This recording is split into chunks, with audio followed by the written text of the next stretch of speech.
ఆంధ్రప్రదేశ్లో వైఎస్ఆర్సీపీ పార్టీ కల్తీ మద్యంపై ఒక పెద్ద ఉద్యమం చేస్తుంది. తెలుగుదేశం పార్టీకి సంబంధించినటువంటి కొంతమంది నాయకులు కల్తీ మద్యాన్ని తయారు చేయడం మాత్రమే కాదు, అలా తయారు చేసిన కల్తీ మద్యాన్ని మార్కెట్లో అమ్మి కొన్ని వేల కోట్ల రూపాయలు ఆర్జించారు. దాదాపుగా 5,280 కోట్ల రూపాయలు ఆల్రెడీ కల్తీ మద్యం మీద సంపాదించుకున్నారు తెలుగుదేశం పార్టీకి సంబంధించినటువంటి కొంతమంది నాయకులు అని చెప్పేసి వైసీపీ ఆరోపణలు చేస్తుంది. అదీ కాకుండా దాదాపుగా రాబోయే 5 సంవత్సరాల్లో 45,000 కోట్ల రూపాయలు సంపాదించాలని చెప్పేసి ఒక పక్క ప్రణాళికను కూడా సిద్ధం చేసుకున్నారు. కాకపోతే అది వాళ్ళ దరిద్రమో ప్రజల అదృష్టమో తెలియదు, కానీ కల్తీ మద్యం తయారు చేస్తున్నటువంటి ఆ ప్లాంట్ ఏదైతే ఉందో అది పోలీసులకి చిక్కింది. అది ఎలా చిక్కింది అంటే ఇంటర్నల్గా ఏదో లావాదేవీలలో ఏదో గొడవ జరిగి కొంతమంది కావాలనే పోలీసులకి ఇన్ఫర్మేషన్ ఇచ్చారు. ఇన్ఫర్మేషన్ ఇచ్చింది కూడా తెలుగుదేశం పార్టీ వాళ్ళే అని చెప్పేసి చెబుతున్నారు. అందులో ఎంత నిజం ఉందో ఎంత అబద్ధం ఉందో మనకి తెలియదు. కాకపోతే ఈరోజు ఈ వీడియోని కొంచెం జాగ్రత్తగా మీరు చూస్తే ఈ కల్తీ మద్యానికి సంబంధించి మీరు వేరే వీడియో చూడక్కర్లా, ఈ వీడియోలోనే మీకు క్లారిటీ వస్తుంది. ఎందుకు వస్తుంది అంటే చంద్రబాబు నాయుడు గారు కల్తీ మద్యం ఏదైతే నడుస్తున్నదో ఉద్యమము, ఈ ఉద్యమం వల్ల తెలుగుదేశం పార్టీకి జరుగుతున్నటువంటి డ్యామేజ్ చూసి కొంచెం భయపడి ఇమ్మీడియట్గా దీన్ని ఎలాగైనా సరే ప్రజల్ని దీని నుంచి డైవర్ట్ చేయాలని చెప్పేసి వైసీపీ మీదనే ఆరోపణలు మోపేటటువంటి కార్యక్రమం అనేది జరుగుతున్నది. ఉదాహరణకి జోగి రమేష్ గారి మీద ఆరోపణలు మోపారు. సరే, వీడియోని కొంచెం జాగ్రత్తగా చూడండి. చూస్తే మీకు 100% దీని మీద క్లారిటీ అనేది వస్తుంది. జాగ్రత్తగా చూడడం మాత్రమే కాదు, తప్పకుండా వీడియో కింద ఉన్నటువంటి లైక్ బటన్ ప్రెస్ చేయడం మాత్రం అసలు మర్చిపోద్దు. ఇక సీక్వెన్స్ కొద్దాం, మిమ్మల్ని బోర్ చేయను. కేవలం 3 ప్రశ్నలు ఉన్నాయి. ఈ కల్తీ మద్యానికి సంబంధించి మీకు క్లారిటీ అనేది ఇచ్చేస్తా. ఎన్ని ప్రశ్నలు? కేవలం 3 ప్రశ్నలే. సరే, సీక్వెన్స్ ముందు ఒకసారి డిస్కస్ చేస్తాను. 3వ తారీఖు ములకల చెరువులో ఈ కల్తీ మద్యానికి సంబంధించి ఒక ప్లాంట్, మళ్ళీ చెప్తున్నా, ఒక ప్లాంటే బయటపడ్డది. 6వ తారీఖు ఇబ్రాహీంపట్నంలో కూడా కల్తీ మద్యానికి సంబంధించి మరి ప్లాంట్ అనాలా లేదా కుటీర పరిశ్రమ అనొచ్చా అన్నది తెలియదు, కానీ ఇబ్రాహీంపట్నంలో కూడా బయటపడ్డది. కాకపోతే ఈ ప్లాంటు, ఈ కుటీర పరిశ్రమ వెనకాల ఉన్నటువంటి మొగోళ్ళు ఎవరయ్యా అంటే అగో వీళ్ళిద్దరే, కానీ ముగ్గురు. సురేంద్ర నాయుడు 3వ తారీఖు ములకల చెరువులో ఒక వ్యక్తిని అరెస్ట్ చేయడం జరిగింది. ఆ వ్యక్తి ఎవరు అంటే సురేంద్ర నాయుడు అని చెప్పేసి. నెక్స్ట్ అదే కాకుండా జయచంద్రారెడ్డి, ఇగో ఇక్కడ కనిపిస్తున్నాడా, జయచంద్రారెడ్డి. నెక్స్ట్ ఎవరు అంటే జనార్దన్ రావు, ఇక్కడ కనిపిస్తున్నాడు కదా, కొంచెం లావుగా బొద్దుగా ముద్దుగా ఉన్నాడు కదా, ఆయన జనార్దన్ రావు. కేవలం ఫోటోలు చూపిద్దామని మీకు ఈ న్యూస్ పేపర్ తీసిన. సరే, వీళ్ళు ముగ్గురు అసలు మెయిన్గా మనం మాట్లాడుకోవాలి. ఎవరు? సురేంద్ర నాయుడు, జయచంద్రారెడ్డి, జనార్దన్ రావు. ఇందులో జనార్దన్ రావు ఏవనంట దాదాపుగా ఒక రోజులో 30,000 కోట్ల బాటిల్ తయారు చేయగలిగినంత పెద్ద ప్లాంట్ అంటారండి అది. 30,000 ఒక్క రోజులో, బాగా గ్రేట్. సరే, ఏం జరిగింది అంటే జనార్దన్ రావు అనేటటువంటి వ్యక్తి విదేశాల్లో ఉన్నాడు. విదేశాల్లో ఉండి లేదు నేను ఆరోగ్యం నాకు బాగలేదు, నేను ఆరోగ్యం బాగైనాక వస్తాను అని చెప్పేసి అక్కడి నుంచే ఏం చేసిండు అంటే 6వ తారీఖు ఒక వీడియో అనేది రిలీజ్ చేసిండు. 6వ తారీఖు వీడియో రిలీజ్ చేసినటువంటి జనార్దన్ రావు ఏం చేసిండు అంటే 12వ తారీఖు వచ్చేసిండు. వచ్చినాక 13వ తారీఖు ఇంకో వీడియో, మరి అది పోలీస్ స్టేషన్లో రికార్డ్ చేసారా ఏందో తెలియదు, 13వ తారీఖు మళ్ళీ ఒక వీడియో అనేది బయటకు వచ్చింది. సరే, ఆ 6వ తారీఖు జనార్దన్ రావు వీడియోకి 13వ తారీఖు జనార్దన్ రావు వీడియోకి మధ్యలో ఉన్నటువంటి వ్యత్యాసం ఒకసారి మీరు చూడండి. దాని తర్వాత 3 ప్రశ్నలు అన్నగా నేను ఆ 3 ప్రశ్నలకి వెళ్దాం. ఇది ఆల్రెడీ మీరు చూసుంటారు, కానీ నా సాటిస్ఫాక్షన్ కోసం మళ్ళీ ఒకసారి చూడండి. గౌరవ పత్రికా విలేకరులకు, మీడియా వారికి, ఎక్సైజ్ పోలీసు వారికి నా యొక్క నమస్కారాలు. Very good. నా పేరు జనార్దన్ రావు. ఆంధ్రప్రదేశ్ లో ములకల చెరువు ఇబ్రహీంపట్నంలో జరుగుతున్నటువంటి నకిలీ మద్యానికి సంబంధించిన విషయాన్ని సోషల్ మీడియా ద్వారా నేను తెలుసుకుంటున్నాను. Very good. ఈ వ్యవహారంలో నా పేరు మొదటి ముద్దాయిగా జనార్దన్ రావు అని చూపించుకున్నారు. ములకల చెరువు కేసులో వాస్తవంగా ఈ కల్తీ మద్యం గురించి తమ్మళ్ళపల్లిలో ఉన్నటువంటి ఏ ఇతరులకు కానీ సంబంధం లేదు. ఊరికే ఇతరులు ఇబ్బంది పెట్టాలని కొన్ని రాజకీయంగా లేనిపోయిన చేస్తున్నారు. ఇతరులు ఎవరో లబ్ధి పొందే ఉద్దేశంతో ఇవన్నీ జరుగుతున్నాయి. దయచేసి నా అనారోగ్య సమస్యలతో నేను విదేశాల్లో ఉన్నాను. ఆరోగ్య సమస్యలను చూపించుకొని ఇండియాకు వస్తూనే ఇందులో జరుగుతున్నటువంటి కుట్రలన్నింటినీ నేను పోలీసు వారికి సహకరిస్తూ, ఎక్సైజ్ వారికి సహకరిస్తూ, ప్రభుత్వ వారికి సహకరించి జరుగుతున్నటువంటి పరిణామాల విషయాలన్నీ మీకు తెలపగలని ప్రతి ఒక్కరికి పత్రికాముఖంగా నమస్కరిస్తూ వినియోగించుకుంటున్నాను. అంటే ఇక్కడ ఏం చెప్పిండంటే ఎవరికి ఏ సంబంధం లేదని చెప్పేసి చెప్పిండు. సరే 12వ తారీఖు వచ్చాడు మనోడు, వచ్చి 13వ తారీఖు మళ్ళీ ఒక వీడియో బయటకు వచ్చింది. ఆ 13వ తారీఖు చూడండి.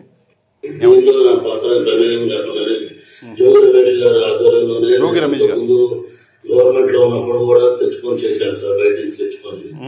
అదే విధంగా గవర్నమెంట్ రాగానే ఆగిపోయింది సార్. మళ్ళీ మొన్న గవర్నమెంట్ రాగానే అన్ని ఆగిపోయింది సార్. అసలు ఏం చేయడం బాగా స్ట్రిక్ట్ అయిపోయేటప్పటికి ఇక నేను కూడా ఆగిపోయాను సార్ మొత్తం. జోగి రమేష్ గారి ఆధ్వర్యంలోనే జరిగింది ఇదంతా, నేను చేశానని చెప్పేసి. అంటే ఇంతకుముందు ఎవరికి సంబంధం లేదని చెప్పిండు, తర్వాత జోగి రమేష్ గారి పేరు అన్నది చెప్పిండు.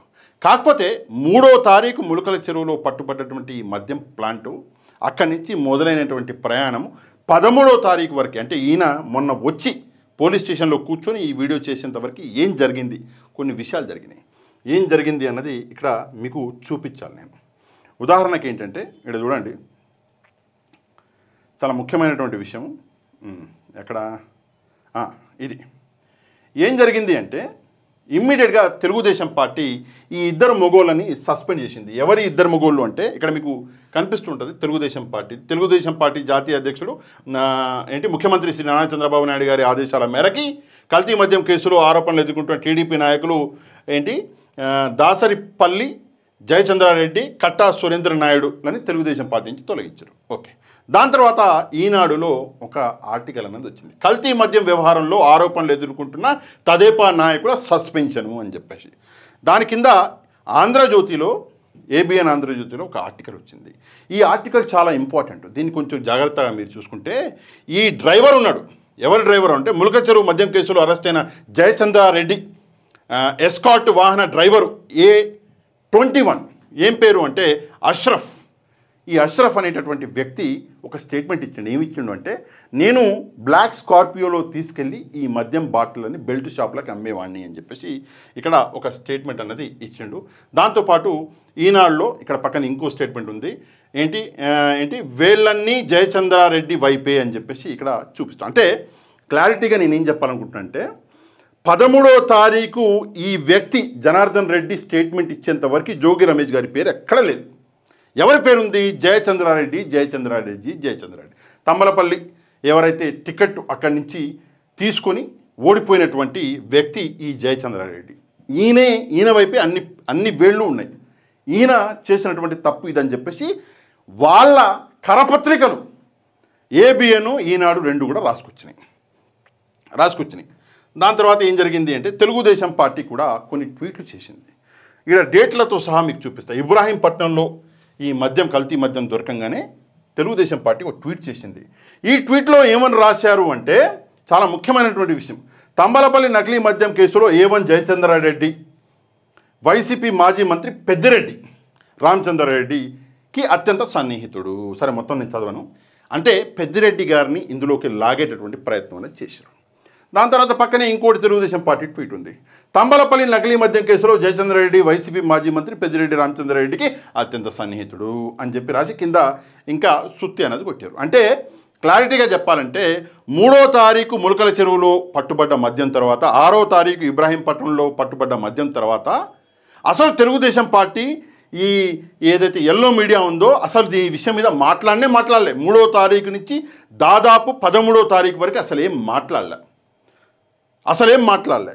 కానీ ఎక్కడ చిక్కింది విషయం అంటే ఈ 6వ తారీఖు ఏదైతే ఉందో జనార్దన్ రావు 6వ తారీఖు ఏదైతే వీడియో వేసిండో సోషల్ మీడియాలో ఏమని నేను విదేశాల్లో ఉన్నాని, అక్కడి నుంచి ఏం చేశారంటే జనార్దన్ రావుతో చర్చలు మొదలుపెట్టారు. ఇది చాలా ముఖ్యమైనటువంటి విషయం. అక్కడ పెద్దిరెడ్డి గారిని తప్పించి ఎవరిని ఇందులోకి లాగిర్రు మీ అందరికీ తెలుసు. సరే, ఆ విషయానికి నేను వస్తాను. అంతకంటే ముందు ఇక్కడ తెలుగుదేశం పార్టీ కొన్ని ట్వీట్లు చేసింది. ఇది జోగి రమేష్ గారి గురించి ఇందాక నేను మాట్లాడాను కదా, ఇది నిన్న చేసినటువంటి ట్వీట్స్. ఈ ఫోటోని, ఈ బొమ్మను కొంచెం జాగ్రత్తగా మీరు చూడాలి. సరే, వీళ్ళు ఏం రాశారు అన్న సంగతి నేను చదువుతాను, ఒకసారి వినండి. నకిలీ మద్యం తీగలాగితే జోగి రమేష్ ఊగిపోవడంతో తాడేపల్లి ప్యాలెస్ డొంక కదిలింది. కల్తీ సారా పాత్రధారి జోగి రమేష్ అయితే సూత్రధారి జగన్ అని చెప్పేసి రాసి ఇక్కడ కింద ఏం చేశారంటే ఒక బొమ్మ వేశారు. ఇది కొంచెం జాగ్రత్తగా చూడాలి.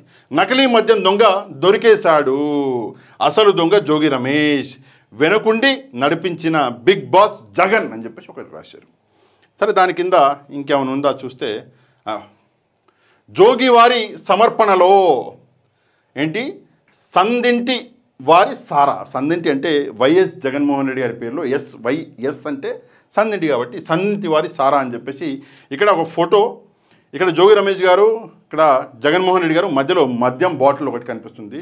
ఈయనకి ఇస్తున్నట్టు లేదా ఈయన ఆయన దగ్గర నుంచి తీసుకుంటున్నట్టు ఒక ఫోటోని క్రియేట్ చేశారు. చేసి ఒక రాక్షసానందం పొందుతున్నారు. ఇక ఈ వీడియో ఒకటి చూస్తే మీకు క్లారిటీ వస్తుందని చెప్పేసి నేను చెప్పడం జరిగింది. ఎందుకు చెప్పాను ఈ మాట అంటే, 3 ప్రశ్నలు, కేవలం 3 ప్రశ్నలు ఈరోజు మీ ముందు పెడతాను. ఈ 3 ప్రశ్నల్లో మీకు క్లారిటీ అనేది వచ్చేస్తుంది ఈ కల్తీ మద్యానికి సంబంధించి. ఇక మొదటి ప్రశ్న కొంచెం జాగ్రత్తగా మీరు ఇక్కడ చూస్తే, ఎప్పుడైనా సరే మద్యం తయారు చేయాలంటే ఏం కావాలి అంటే స్పిరిట్ కావాలి. మొదటి ప్రశ్న, కల్తీ మద్యం తయారీకి స్పిరిట్ ఎక్కడి నుంచి వచ్చింది? ఇది చాలా ముఖ్యమైనటువంటి ప్రశ్న. ఎందుకు నేను ఈ ప్రశ్న అడుగుతున్నాను అంటే, దాదాపుగా ఆంధ్రప్రదేశ్లో ఉన్నటువంటి డిస్టిలరీలన్నీ 20 డిస్టిలరీలు అనుకుంటా ఉన్నాయి. అన్ని డిస్టిలరీలు తెలుగుదేశం పార్టీకి సంబంధించినటువంటి డిస్టిలరీలే. అంటే వాళ్ళ నాయకులే ఆ డిస్టిలరీలకి ఓనర్లు. ఈ స్పిరిట్ అన్నది డిస్టిలరీలకి వస్తుంది. ఎందుకు వస్తుందంటే, మద్యం తయారు చేయడానికి డిస్టిలరీలు తెప్పిస్తారు. అది చట్టబద్ధంగా తెప్పిస్తారు, బయట నుంచి వేరే రాష్ట్రాల నుంచి వస్తుంది, అది వేరే సంగతి. అయితే ఈ నకిలీ మద్యం, కల్తీ మద్యం ఈ ప్లాంట్లు ఏవైతే ఉన్నాయో ఆ ప్లాంట్లకి పెద్ద మొత్తంలో డిస్టిలరీ అనేది అవసరం పడ్డది. సరే, చిన్న మొత్తంలో అంటే పక్క రాష్ట్రాల నుంచి దొంగతనం చేసుకొచ్చారు అనొచ్చు, కానీ ఇంత పెద్ద మొత్తంలో పక్క రాష్ట్రాల నుంచి తేవడం అనేది చాలా కష్టం. అంటే లోకల్గానే ఆంధ్రప్రదేశ్లోనే ఈ డిస్టిలరీల నుంచే ఈ స్పిరిట్ అన్నది ఆ కల్తీ మద్యం ప్లాంట్లోకి వెళ్ళే అవకాశం ఉంది. కాబట్టి ఈ స్పిరిట్ అన్నది ఎక్కడి నుంచి వచ్చింది, దీనికి సమాధానం ఈ సిట్ ఏదైతే చంద్రబాబు నాయుడు గారు నిర్మించారో, చంద్రబాబు నాయుడు గారు పెట్టారో ఆ సిట్టు అధికారులు ఈ ప్రశ్నకి తప్పకుండా సమాధానం వెతకాలి. వెతికితే చాలా పెద్ద తలకాయలు బయటపడతాయి. ఈ స్పిరిట్ అన్నది తప్పకుండా 110%, నాకున్న కాన్ఫిడెన్స్ ప్రకారం అయితే 110% డిస్టిలరీలో నుంచే ఈ స్పిరిట్ అనేది వచ్చింది. ఇది నా మొదటి ప్రశ్న. ఇక రెండో ప్రశ్న, హఠావుటిన జనార్దన్ రావు విదేశాల నుంచి ఎందుకు వచ్చాడు? ఇది చాలా ముఖ్యమైనటువంటి ప్రశ్న అండి. నేను ఇందాకే చెప్పా, జనార్దన్ రావు అనే వ్యక్తి 6వ తారీఖు ఒక వీడియో అనేది రిలీజ్ చేశాడు. 3వ తారీఖు ములకల చెరువులో ఈ మద్యం దొరికింది, కల్తీ మద్యం. అప్పటి నుంచి దాదాపుగా మొన్న 13వ తారీఖు వరకు వీళ్ళెవ్వరూ కూడా తెలుగుదేశం పార్టీ పచ్చ మీడియా దీని గురించి మాట్లాడలే. ఈ విషయం గురించే, కల్తీ మద్యం గురించి అక్కడక్కడే ఏదో చిన్న ఆర్టికల్ వేశారు, కానీ ఈ విషయం గురించి మాట్లాడలే. కానీ 6వ తారీఖు జనార్దన్ రావు బయట నుంచి ఎప్పుడైతే వీడియో అనేది పోస్ట్ చేశారో దాని తర్వాత జనార్దన్ రావుతో కొంతమంది మాట్లాడారు, కొంత సెటిల్మెంట్ జరిగింది అని చెప్పేసి కొన్ని గుసగుసలు వినిపిస్తున్నాయి. ఆ మాట్లాడిన వాళ్ళు ఎవరు అంటే, కొంతమంది రిటైర్డ్ సివిల్ సర్వెంట్స్, అంటే ఐఏఎస్ ఐపీఎస్ ఆఫీసర్లు ఉంటారు కదా, చంద్రబాబు నాయుడు గారి దగ్గర ఇప్పుడు కూడా పనిచేస్తున్నారంట. వాళ్ళు మాట్లాడి సెటిల్మెంట్ చేశారు. అంటే నువ్వు వచ్చాక నిన్ను ఇబ్బంది పెట్టకుండా మేము చెప్పినట్లు నువ్వు చేస్తే తప్పకుండా నిన్ను ఈ కేసులో నుంచి బయటపడేసే బాధ్యత మాది అని చెప్పేసి సెటిల్మెంట్ జరిగినట్టుగా కొంతమంది గుసగుసలాడుతున్నారు. గుసగుసలాడడం ఏంటి, వైసీపీ అయితే డైరెక్ట్గా చెప్తున్నది. సరే, 6వ తారీఖు వీడియో వచ్చాక ఈ జనార్దన్ రావుతో కాంటాక్ట్ అవ్వడము జరిగింది. కాంటాక్ట్ అయ్యి జనార్దన్ రావుతో సెటిల్మెంట్ చేసుకున్నారు కాబట్టే జనార్దన్ రావు హఠావుటిగా విదేశాల నుంచి వచ్చాడు. జనరల్గా ఏం జరుగుతుంది, ఇట్లాంటి కేసులు అయితే ఇక్కడ ఉన్నోళ్ళే విదేశాలకు పారిపోతారు. మీకు కూడా తెలుసు, ఇక్కడ ఉన్నోళ్ళే విదేశాలకు పారిపోతారు. అట్లాంటిది జనార్దన్ రావు హఠావుటిగా ఎందుకు వచ్చాడు మరి? అదే కాకుండా తన ఆరోగ్యం బాగాలేదన్నాడు. అక్కడే ఉండి హాస్పిటల్లో ఇట్లా వండుకొని 4 ఫోటోలు తీసి ఒక వీడియో తీసి పంపిస్తే హాస్పిటల్లో అయిపోద్ది, బాగాలేదు ఆరోగ్యం అని చెప్పేసి వీళ్ళు కూడా వెయిట్ చేసేవాళ్ళు. అట్లా చేయలే. ఏం చేసిండు, హఠావుటిగా వచ్చిండు. అంటే సెటిల్మెంటు మధ్యలో జరిగింది అని చెప్పేసి కొన్ని అనుమానాలు ఉన్నాయి. సరే, జనార్దన్ రావు హఠావుటిగా రాకపోయి ఉంటే ఏం జరిగేది? తెలుగుదేశం పార్టీకి ఇంకా డ్యామేజ్ చాలా సివియర్గా జరిగేది. అక్కడికే 3వ తారీఖు ఈ సంఘటన జరిగితే జనార్దన్ రావు 12వ తారీఖు వచ్చిన తర్వాత, అంటే దాదాపుగా 10 రోజుల్లో తెలుగుదేశం పార్టీకి చాలా పెద్ద డ్యామేజ్ జరిగింది. ఎంత డ్యామేజ్ జరిగింది అంటే, ప్రజలు ఆల్మోస్ట్ తెలుగుదేశం పార్టీని చీదరించుకునే పరిస్థితికి వచ్చేసింది. ఎందుకంటే ఆ లెవెల్లో వైసీపీ అన్నది ఒక ఉద్యమం అనేది మొదలుపెట్టింది. జనార్దన్ రావు రాకపోయి ఉంటే ఈ డ్యామేజ్ అనేది ఇంకా సివియర్ అయ్యేది. ఇదొకటి. రెండోది, జనార్దన్ రావు రాకపోయి ఉంటే ఏం జరిగేది అంటే ఇంకా నష్టం జరిగేది. ఉదాహరణకి ఏంటంటే ఎక్కడెక్కడ సప్లైలు అయ్యాయి ఆ విషయాలు మొత్తం బయటికి లాగేది వైసీపీ, ఇంకా గొడవ అన్నది పెరిగేది, తెలుగుదేశం పార్టీని ఆల్మోస్ట్ ప్రజలు గాండ్రించి ఉమ్మేసే పరిస్థితి వచ్చేది. కాబట్టి జనార్దన్ రావు రాక అన్నది అనివార్యమైంది. అందుకే హఠావుటిన జనార్దన్ రావుకు ఒక స్క్రిప్ట్ ఇచ్చి ఆ స్క్రిప్ట్ ప్రకారం పిలిచారు. ఇక మూడో ప్రశ్న, ఇది కూడా కొంచెం జాగ్రత్తగా ఆలోచించాలి మీరు. తయారు చేసిన నకిలీ మద్యం ఎక్కడ అమ్మారు? ఈ విషయం గురించి ఎవరు మాట్లాడే వాళ్ళేమో. జనార్దన్ రావు ఒకవేళ లేట్గా వచ్చుంటే, రాకపోయి ఉంటే ఈ విషయం గురించి కూడా మాట్లాడే వాళ్ళేమో. స్పిరిట్ ఎక్కడి నుంచి వచ్చింది అన్న విషయం కూడా మాట్లాడే వాళ్ళేమో. తయారు చేసిన మద్యం ఎక్కడ అమ్మారు అన్న విషయం మీద కూడా మాట్లాడే వాళ్ళేమో. కానీ జనార్దన్ రావు రావడం వల్ల, వచ్చి జోగి రమేష్ గారి మీద ఒక ఆరోపణ మోపడం వల్ల ఈరోజు ఏం జరిగిందంటే ఈ నకిలీ మద్యం ఎక్కడ అమ్మారు అన్న సంగతి ఎవరు మాట్లాడట్లా. ఇది చాలా ముఖ్యమైనటువంటి ప్రశ్న. నకిలీ మద్యం 2 చోట్ల అమ్మే ఆస్కారం ఉందండి. మొదటి చోటు బెల్ట్ షాపులు. మనకి ఆల్రెడీ ఆ డ్రైవర్ ఎవరైతే ఉన్నాడో A21 అనుకుంటా, తాను స్టేట్మెంట్ ఇచ్చాడు, నేను నల్ల రంగు స్కార్పియోలో తీసుకెళ్లి బెల్ట్ షాపులలో అమ్మేవాడిని అని. అయితే విషయం ఏంటంటే ఇప్పుడు ఈ ఎక్కడ అమ్మారు, ఏ బెల్ట్ షాపులోకి అమ్మారు అన్న విషయాన్ని బయట పెడితే చాలా బెల్ట్ షాపులు మూతపడతాయి. మనందరికీ తెలిసిన విషయమే, బెల్ట్ షాపు అన్నది ప్రస్తుతము తెలుగుదేశం పార్టీ అండదండలతోటే ఆంధ్రప్రదేశ్లో బెల్ట్ షాపులు నడుస్తున్నాయి. మొన్నటిదాకా 70,000 బెల్ట్ షాపులు ఉన్నాయి ఆంధ్రప్రదేశ్లో అన్నారు. ఇప్పుడేమో 130,000 బెల్ట్ షాపులు ఉన్నాయని చెప్పేసి వైసీపీ ఆరోపణలు చేస్తున్నది. అయితే ఈ 130,000 బెల్ట్ షాపులు తెలుగుదేశం పార్టీ అండదండలతోటే నడుస్తాయి కదా. ఎందుకంటే ఒక బెల్ట్ షాప్ పెడితే పోలీసులు గంటలు వచ్చి నిలబడతారు. నిలబడట్లేదు, బెల్ట్ షాపులను క్లోజ్ చేయట్లేదు అంటే ప్రభుత్వానికి తెలిసే జరుగుతున్నట్టు కదా. 100% ఇందులో ఎట్లాంటి సందేహం లేదు. అయితే బెల్ట్ షాపులు ఎక్కడ అమ్మారు అన్న విషయం తెలిస్తే బెల్ట్ షాపులు మూతపడాలి అంటే తన వాళ్ళకి నష్టం జరుగుతుందని చెప్పేసి టీడీపీ వాళ్ళు ఆలోచిస్తున్నారు. అందుకే ఎక్కడ అమ్మారు అన్న విషయమే అసలు ఎవరు మాట్లాడలేదు. లేదు బెల్ట్ షాపులలో కాదు, మద్యం దుకాణాలలో, వైన్ షాపులలో అమ్మారు అనుకుందాం. ఉదాహరణకు ఒక 500 వైన్ షాపులలో అమ్మారు అనుకుందాం. అట్లాంటప్పుడు ఆ 500 వైన్ షాపుల్లో ఎంత మద్యం అన్నది కల్తీ మద్యం అమ్మారో తెలుసుకోవాలి. ఆ 500 బెల్ట్ షాపుల మీద కేసులు పెట్టాలి, వాళ్ళ లైసెన్సులు క్యాన్సిల్ చేయాలి, వాళ్ళని తీసుకెళ్ళి జైళ్ళలో తోయాలి. ఆ 500 వైన్ షాపులు ఎవరి అంటే మళ్ళీ టీడీపీ వాళ్ళే. అట్లాంటప్పుడు 500 వైన్ షాపుల మీద కేసులు పెట్టడము, మళ్ళీ వాళ్ళు మాట్లాడే మాటల్ని అరికట్టడం అనేది కష్టమవుతుంది. ప్రతి ఒక్కరు టీడీపీకి వ్యతిరేకంగా మాట్లాడతాడు. కేసులు పెడితే ఎంతమందిని కంట్రోల్ చేస్తారు? ఒక జనార్దన్ రావుని కంట్రోల్ చేయడానికే ఇక్కడ చెమటలు పడిపోయినాయి. 500 మందిని కంట్రోల్ చేయాలంటే కష్టం కదా, 500 వైన్ షాపులు. అందుకే ఏం చేశారు, అసలు ఆ జోలికే వెళ్ళట్లేదు. వెళ్లకుండా ఏం చేశారు అంటే వైసీపీని కట్టడి చేయాలి.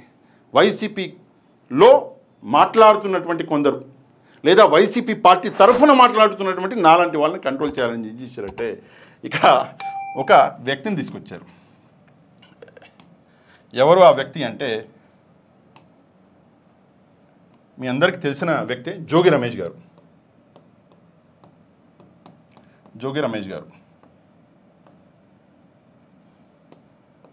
ఈయన పేరుని తీసుకొచ్చి తనకి అంటిన బురద ఏదైతే ఉంటుందో, టీడీపీకి ఏదైతే బురద అంటిందో ఆ బురదలో కొంచెం జోగి రమేష్ గారి మీద, వైసీపీ మీద అంటించేటటువంటి కార్యక్రమం అనేది, ఒక ప్రయత్నం అనేది చేశారు. ఎందుకు జోగి రమేష్ గారే అంటే ఇదేదైతే మొలకల చెరువులో ఏదైతే నకిలీ మద్యం ప్లాంట్, కల్తీ మద్యం ప్లాంట్ ఏదైతే పట్టుబడదో ఆ సమయంలో అందరికంటే ముందుగా అక్కడికి వెళ్ళి ఆ ప్లాంట్ గురించి వివరించింది జోగి రమేష్ గారే. అందుకే ఆయన మీదనే బురద జల్లాలి అని చెప్పేసి ఒక ప్రయత్నం చేశారు. బురద జల్లేసారు. ఎప్పుడు జల్లేరు? 13వ తారీఖు ఆ వీడియో రిలీజ్ చేశారు. 2 రోజుల కింద బురద జల్లేస్తే 2 రోజుల నుంచి వైసీపీ ఏం చేసింది అంటే మొత్తము ఉద్యమం మొత్తం పక్కన పెట్టేసి ఆ బురద గడుపుకోవడంలోనే వైసీపీ బిజీగా ఉంది. అసలు స్ట్రాటజీ అదే కదా. చంద్రబాబు నాయుడు గారు 47 సంవత్సరాల రాజకీయ జీవితంలో ఆయన నేర్చుకున్నదే అది. వైసీపీని బిజీ చేయాలనుకున్నాడు, ఉద్యమం అన్నది ఆపాలనుకున్నాడు, ఆపేషండు. ఈరోజు వైసీపీ 2 రోజుల నుంచి మీరు చూస్తే ఉద్యమం లేదు, వేసిన బురదని కడుక్కుంటుంది. ఈరోజు సాక్షిలో కూడా మీరు చూస్తే, సాక్షిలో కూడా ఈ కల్తీ మద్యం గురించి ఏం మాట్లాడుతున్నారు అంటే వైసీపీ ఏం తప్పు చేయలేదు, జోగి రమేష్ గారికి సంబంధం లేదు అంటే సాక్షి టీవీని కూడా బిజీ చేసేటటువంటి కార్యక్రమం చేశారు. సరే, ఏదేమైనప్పటికీ కూడా ఎంత గట్స్ అండి, ఎంత గట్స్ ఉండాలి. జనరల్గా మనం అంటే నాలాంటి వాళ్ళు లేదా మీలాంటి వాళ్ళు ఒక అబద్ధం ఆడాలంటే 100 సార్లు ఆలోచిస్తాం. ఒకవేళ అబద్ధం ఆడవలసి వస్తే సిగ్గుపడతాం జనరల్గా. కానీ ఒక అబద్ధాన్ని ఎంత ధైర్యంగా, ఇక్కడ చూడండి ఎంత ధైర్యంగా తెలుగుదేశం పార్టీ ఇక్కడ చెప్పేటటువంటి కార్యక్రమం చేస్తుందో, ఎంత నిస్సిగ్గుగా, ఎంత నిర్లజ్జగా. ఈరోజు ఈ కార్యక్రమం చేస్తున్నారో మనం ఒకసారి గమనించాలి. సరే, చివరిగా ఒక చిన్న మాట మీకు చెప్పి ముగిస్తాను. ఇది చాలా ముఖ్యమైనటువంటి మాట. ఏంటంటే, సరే జనార్దన్ రావు వచ్చిండు 12వ తారీఖు, 13వ తారీఖు జోగి రమేష్ గారు దీని వెనకాల ఉన్నారు అని చెప్పేసి చెప్పిండు అనుకున్నాం. మరి ఇదే మాట సురేంద్ర నాయుడు 3వ తారీఖు అరెస్ట్ అయిన సురేంద్ర నాయుడు ఎందుకు చెప్పలేదు? జోగి రమేష్ గారి పేరు సురేంద్ర నాయుడు 3వ తారీఖు ఎందుకు చెప్పలేదు? 13వ తారీఖు జనార్దన్ రావు వచ్చి ఎందుకు చెప్పవలసి వచ్చింది? ఎందుకని చెప్పేసి జయచంద్రారెడ్డి 3వ తారీఖు జోగి రమేష్ గారి పేరు చెప్పలేదు? ఎందుకని చెప్పేసి 13వ తారీఖు జనార్దన్ రావు వచ్చి చెప్పవలసి వచ్చింది అంటే, 13వ తారీఖు దాకా స్క్రిప్ట్ రెడీ అవ్వాల. స్క్రిప్ట్ రెడీ అయిందే 6వ తారీఖు తర్వాత. తాను 12వ తారీఖు రావాలని, వచ్చి జోగి రమేష్ గారి పేరు చెప్పాలని స్క్రిప్ట్ రెడీ అవ్వడానికి టైం పట్టింది. కాబట్టి సురేంద్ర నాయుడు జోగి రమేష్ గారి పేరు చెప్పలేదు, జయచంద్రారెడ్డి జోగి రమేష్ గారి పేరు చెప్పలేదు. ఎందుకంటే జోగి రమేష్ గారికి అసలు దీంతో సంబంధమే లేదు. ఇది స్క్రిప్ట్లో ఒక భాగము, కేవలం వైసీపీ మీద బురద జల్లే కార్యక్రమం. సరే, ఈ విషయం మీద మీరేమనుకుంటున్నారో తప్పకుండా కమెంట్ చేయడం మాత్రమే కాదు, వీడియో కింద ఉన్నటువంటి లైక్ బటన్ ప్రెస్ చేయడం మాత్రం అసలు మర్చిపోవద్దు. ఇక ఎవరైతే మన ఛానల్ని సబ్స్క్రైబ్ చేసుకోలేదో ఛానల్ని కూడా సబ్స్క్రైబ్ చేసుకుని వెళ్ళండి. నెక్స్ట్ వీడియోలో మళ్ళీ కలుద్దాం. అంతవరకు థ్యాంక్ యూ వెరీ మచ్. జై